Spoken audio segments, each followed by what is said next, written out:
Sordan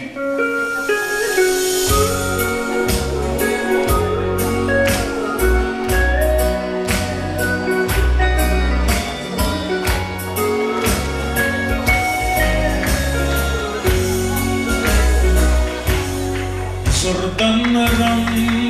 ratianga khopui lum zuaum sual ne tu mithiang lim te an le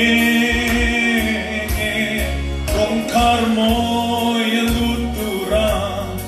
in sufai vekin nei nutiang sonin ral tiang an kai to kan leng veyang ram ni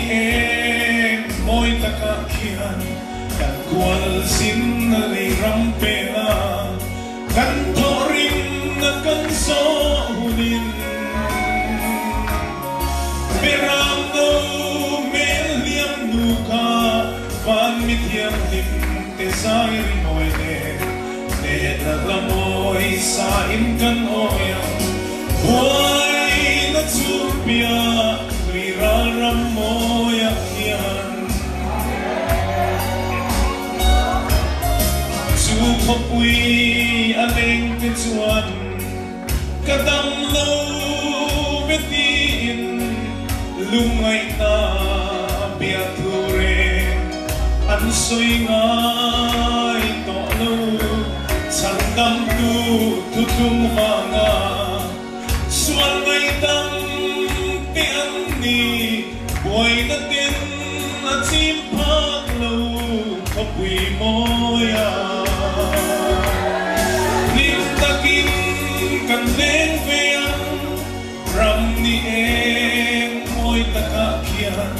kan kual sin na lay rampela kan torin na kan so hunin perang no meliam luka van mithiang lim te sai moy ne naglamoy sa kan oyang boy na supia viral ram moy akian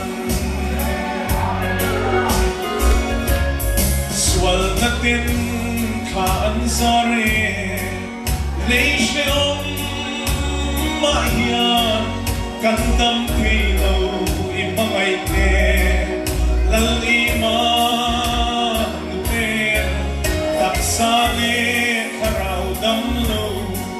nuntuy haltitan gilita tinday damdoy omlom ni lintakin kanleng veyang ram ni moy takakian kan kual sin na lay rampela kan toring na kan so hunin perang no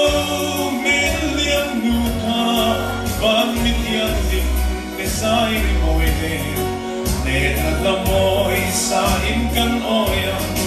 boy na supia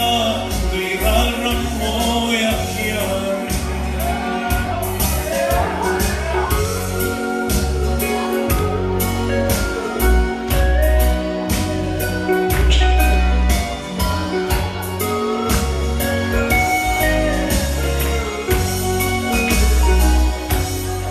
Leiro kui na nola lal Krista kang tu te chuan an uilo lal rombol na nang shing an hulu an rosum le kisen tiang limne an mangay lal rampan an lane kan leng veyang ram ni moy takakian kan kual sin na lay rampela kan toring na kan so hunin perang no meliam sai ri moi ne ra la moi sa in kan oya buai na chumpia ri ral ram moya kian